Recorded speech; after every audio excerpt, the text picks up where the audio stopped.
Welcome to the Deep Dive.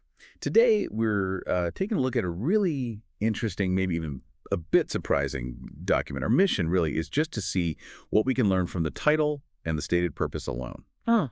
Okay, so let's unpack this a bit. The source we have is an excerpt, right? And it's titled Ayahuasca Ritual Training Manual. Right? And the description adds a guide for sacred, safe, and transformative ceremony. It also notes it's a final layout edition from Unified Coherence Publications. Yeah, and what's fascinating right off the bat is that tension.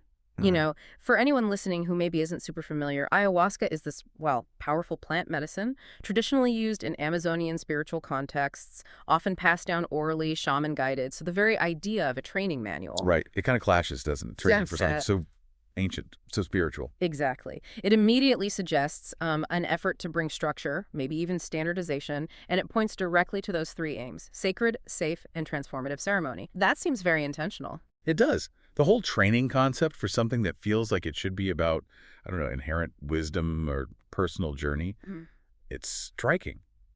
And then, like you said, the publisher, Unified Coherence Publications, that name alone. Oh, yeah. Wow. This sounds so deliberate. Like they're trying to gather everything up, maybe different practices, under one sort of framework. Precisely. It feels very modern, this attempt to formalize something that's historically been much more organic, more fluid. Wow. And it's probably not just about standardization for, like, efficiency. It could also suggest there's a growing public awareness, maybe even demand for accountability. And safety, especially. Yeah, safety, that's a big one. Definitely. Putting safe right there as a key aim. It's really noteworthy. It implies they know there are potential risks, potential challenges, and they're trying proactively to manage those. So it's not just about passing down tradition anymore. It's about making it accessible. Or maybe more responsible in today's world. Accessible, responsible, yeah. And then transformative, that clearly points to the desired outcome, the personal growth people expect. So it's laying out expectations, not just here's how you do it, but here's how we ensure it's sacred, safe, and leads to transformation. But how does sacred fit in when you're standardizing?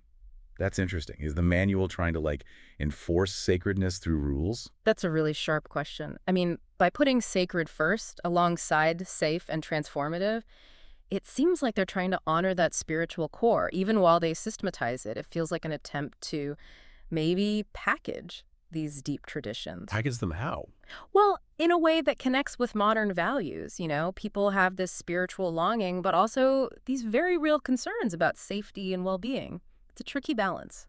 It really is. And that final layout edition part you mentioned earlier, Right. that adds another layer, doesn't it? It makes it sound official, polished. Absolutely. It tells you this wasn't just, thrown together. There was likely a process review, maybe revisions. Like a textbook almost. Kind of, yeah. It speaks to the intended authority of the document. They took this codification seriously. So, yeah, final layout edition. That tells us it's a move away from just scattered info or purely oral teaching. It's aiming to be a consolidated, maybe even authoritative text. And combined with Unified Coherence Publications. It really points towards wanting to spread this widely, perhaps even set the standard for how these ceremonies are done. Which raises the question of who it's really for. Is it for new people facilitating these things? Or for the public looking for that guaranteed safe experience? Good point. It's like a formal curriculum is popping up for something that used to be learned through apprenticeship, through direct experience over years. Yeah. So the manual isn't just teaching the what, maybe, but the how to guarantee certain results. That's a huge shift. It's a massive shift in how this kind of, ancient wisdom might get passed on. It really shows a fascinating evolution, how these profound, often closely guarded practices are being adapted, codified for a much broader, modern audience. It says a lot about where we are now, doesn't it? Yeah, it really does. Even intensely spiritual experiences are getting structured, formalized, maybe to meet these new needs for, well, clarity, safety, or just wider acceptance. Okay, well, that brings us towards the end of our look at just the cover, essentially, of this fascinating document. We've sort of unpacked this Ayahuasca Ritual Training Manual, this guide for sacred, safe, and transformative ceremony from Unified Coherence Publications. And it leaves us and you with a really important question to think about. What does it actually mean when a formal training manual emerges for a sacred ritual like this, especially one that emphasizes safety and transformation so strongly, and published by an entity aiming for unified coherence? What does that tell us about how these ancient practices are changing, becoming formalized in our society today? And maybe what does that imply for their future?